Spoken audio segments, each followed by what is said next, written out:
여러분 안녕하세요, 클레어입니다. 여러분 요즘 코로나 바이러스 때문에 집에서 일하시는 분들 되게 많죠.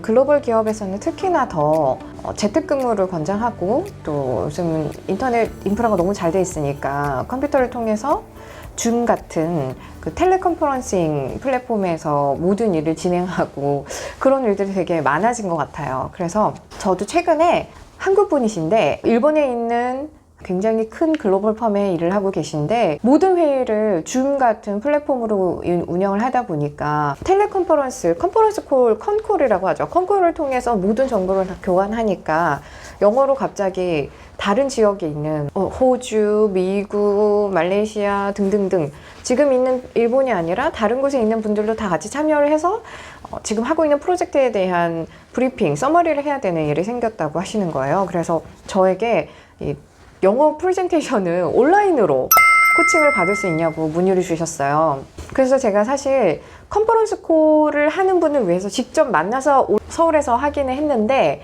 제가 줌을 통해서, 줌 같은 플랫폼을 통해서 온라인 코칭을 한 건 이번이 처음이었거든요. 색다른 경험이었고, 생각을 해보니까 앞으로는 정말로 더 많은 사람들이 이 온라인에서 카메라를 통해서 일을 진행하고 영어 프레젠테이션을 하실 분들이 더 많을 것 같아서 거기에 대한 팁을 좀 드리고, 저는 또 어떻게 온라인으로 영어 코칭을 진행을 하는지 여러분들한테 알려드리고 싶어서 이번 영상을 찍게 됐습니다.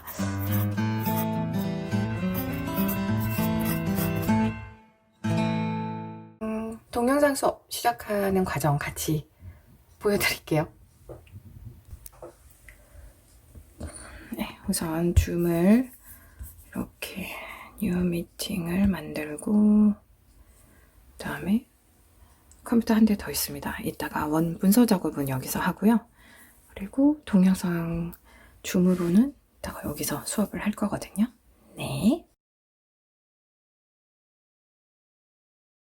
자, 그러면 저한테 연락을 주시고, 그리고 나서 저는 제일 먼저 한 게, 여러분 제가 늘 그 전에도 얘기했지만 스크립트가 제일 중요한데, 어떤 프레젠테이션이든 어떤 발표든 내가 지금 얘기하고 있는 이 발표 주제에 맞는 서론, 본론, 결론이 아주 쫀쫀하게 짜여진, 논리가 아주 탄탄한 그런 발표를 준비를 하셔야, 당황을 해도 중간에 끊겨도 내가 어디쯤 얘기를 했고 길을 잃더라도 그 처음으로 다시 돌아가는 게 아니라 잃었던 바로 그 지점에서부터 또 다시 묵묵히 갈 수 있거든요. 그래서 텔레컨퍼런스의 중요한 점, 온라인으로 하는 비디오 콜, 비디오 영어 프레젠테이션 할 때 특별히 주의해야 될 점, 꼭 알아야 할 점, 특징에 대해서 얘기를 해보려고 합니다. 자, 여러분, 우리가 사실 직접 만나서 프레젠테이션을 하면 그 상대와 교감하는 거, 커뮤니케이션 하는 게 훨씬 더 수월한데, 이 비디오 콜을 하면 전화로 회의하는 거랑 약간 비슷하게 비디오 콜은 그나마 조금 나은 것 같아요. 근데 상대가 어떤 반응을 보이고 있는지, 지금 내가 하는 얘기를 얼만큼 알아들었는지 도저히 알 수가 없잖아요. 처음에 여러분이 목차를 만드실 때 목차가 이렇고 내 발표는 얼마쯤 되고 질문은 어디쯤에서 받을 거예요, 이런 얘기까지 하시잖아요. 그런데 내 발표의 서론과 본론과 결론이 어떻게 됐는지 그 순서를 계속 반복해서 얘기를 해주는 게 굉장히 중요합니다. 왜냐하면 그 자리에서 사람들이 전 세계 각지에서 자기가 있는 곳에서 회의에 참여하고 있는데 질문을 할 수가 없잖아요. 그러니까 앞에서 했던 이야기를 다시 정리해서 to sum up 또는 뭐 briefly, as I mentioned before, 앞에 얘기했듯이 이런 말들을 계속 넣어주고, first, 그다음에 second, third, last but not least, 이런 첫 번째는 뭘 얘기했고, 두 번째는 얘기했고, 마지막으로는 이런 걸 할 거다. 그리고 지금부터는 어떤 얘기를 더 강조해서 하려고 한다. 이런 류의 얘기들을 중간중간에 슬라이드가 바뀔 때마다 되도록 그냥 많이 더 친절하게 넣어주셔야 돼요. 자, 그리고 텔레컨퍼런스가 좋은 점이 또 뭐냐면, 여러분 스크립트를 제가 절대로 외우면 안 된다고 했는데, 일단 현장에서 회의실에 같이 모여서 하는 영어 프레젠테이션 같은 경우는 나의 무브먼트, 동선이 또 되게 중요한데, 텔레컨퍼런스는 그런 걸 전혀 신경 쓰지 않아도 되니까, 사실은 완벽하게 스크립트를 짰다면 이거를 내가 읽는 것처럼만 하지 않으면, 잘 딜리버리를 하시면 굉장히 유려한 이미 수정과 연습을 끝낸 스무스하게 아주 매끄러운 스크립트를 옆에다 두고 있는 거기 때문에 여러분이 진짜로 정말 이 사람이 프레젠테이션의 대가구나, 정말 잘 준비했구나 라는 걸 느낄 수 있는 꿀팁이 하나 있습니다. 그게 바로 뭐냐면요, 자, 여러분 이렇게 보시면 컴퓨터가 있잖아요. 컴퓨터를 이렇게 보시고, 여러분이 카메라가 지금 여기에 있어요. 여기, 그쵸? 그러면 사실은 그 컨퍼런스 콜에 사람들이 내 이야기를 잘 보고 있는지 잘 따라오는지 알 수가 없지만 그 중에 몇몇은 분명히 카메라를 열심히 쳐다보고 있거든요. 화면을 보고 있어요. 그래서 여러분과 그 사람이 눈이 마주친다고 한번 생각을 해보세요. 물리적으로 엄청나게 떨어지는 거리에 그 사람과 눈을 마주칠 수 있는 방법은 바로 이 카메라죠, 카메라. 그래서 저도 이렇게 대강 서머리를 스크립트를 썼다고 하면은 이렇게 두고 이 카메라 바로 옆에다가, 아시겠죠? 카메라가 여기 있으니까 카메라 바로 옆에다가 이렇게 스크립트를 두고 카메라와 내 눈이 있는 똑같은 위치에서 읽으시면 되는 거예요. 그러면 보는 사람은 제가 지금 여러 번 쳐다보듯이 저 사람이 내 눈을 쳐다보면서 얘기하고 있네? 스크립트 읽는 게 아니네? 라고 느낄 수 있겠죠. 네. 그리고 스크립트를 제가 이렇게 봐드리는데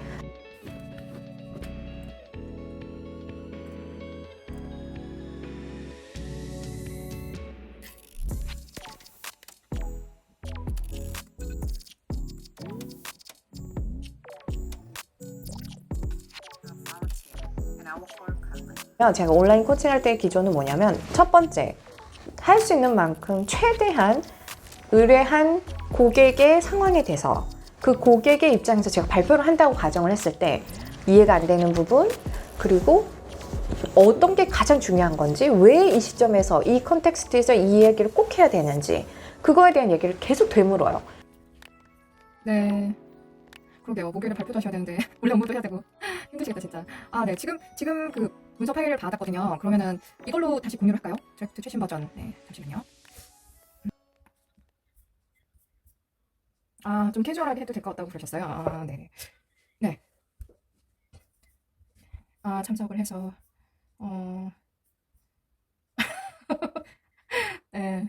오케이. 네. 뜻이 이게 입에 맞으신가요? 입에 좀 붙어요? 이렇게 했으면 이게 문장은 긴데 끊으시면 되거든요. 그래서 우리 앞에서 그냥 한 문장이 끝났다 생각하고 끊으시면 되고. 그래서 고객이 스스로 깨닫기도 하시고 저와 같이 의견을 교환을 하면서 가장 최상의 접점을 찾는 거죠. 이 부분에서 이렇게 강조를 해야겠다. 왜냐면 앞에 이렇게 얘기를 했기 때문에. 그래서 그런 걸 잘 짜맞춘 스크립트를 만들어야 되는데, 사실은 혼자서 계속 같은 내용을 쳐다보다 보면은 객관성을 잃고, 이게 과연 이 컨텍스트를 모르는 사람이 들었을 때 어떻게 받아들일 수 있는지 감이 안 올 수가 있거든요. 그래서 제가 그런 부분을 최대한 꼬집어서 최적화된 스크립트를 만들어 드리려고 노력을 하고 있고, 이번에도 이분이 계속 그 온라인 근무를 하시니까 제가 깨달은 게 뭐냐면, 재택근무가 좋을 수도 있는데 안 좋은 게 퇴근이 없더라고요. 퇴근이. 출근과 퇴근에 경계가 없어요.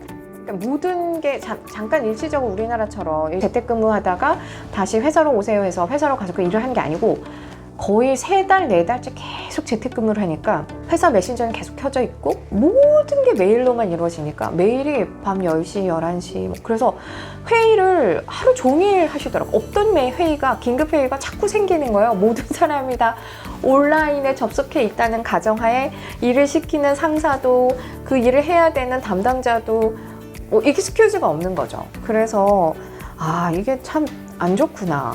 온앤오프가 없어요, 정말. 삶에 온과 오프가 없어서 계속 일을 하고 있는, 꿈에서도 일을 하고 있는 그런 상황이 되는 것 같더라고요.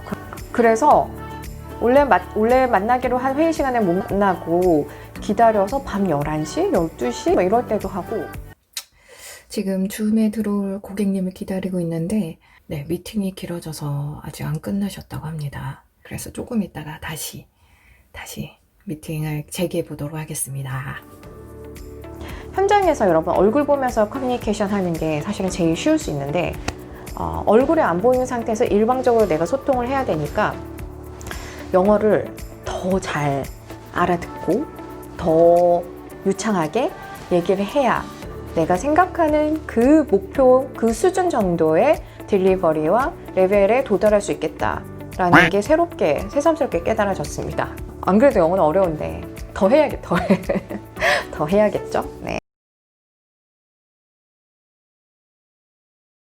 여러분 오늘 텔레컨퍼런스와 관련된 또 가장 중요한 팁을 또 알려드리자면 여러분 재택근무를 work from home 이라고 할까요? 아니면 work at home 이라고 할까요?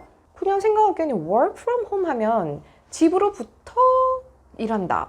work at home, 집에서 일한다 라고 생각이 드니까 at이 훨씬 더 자연스러운 것 같은데 여러분 work from home이 맞습니다. work at home이 아니고 제가 좀 찾아보니까 work at home 하면은 집에 있는 인테리어 디자인을 바꾼다거나 고장난 부분을 보수한다거나 집을 고치는, 지금 집을 고치고 있어 이런 느낌이래요. 그래서 여러분이 일을 한다, 집에서 내가 이제 원래 하던 일들, 회사 일을 갖고 와서 집에서 일을 하는 재택근무다 라고 얘기하실 때는 work from home 이라고 하셔야 정확한 표현입니다. 네.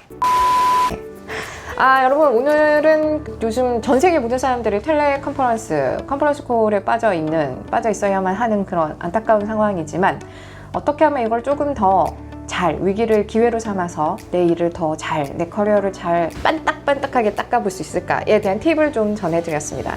여러분들은 도움이 되셨으면 좋겠고요. 앞으로도 더 좋은 영상으로 또 돌아오겠습니다. Stay tuned, bye!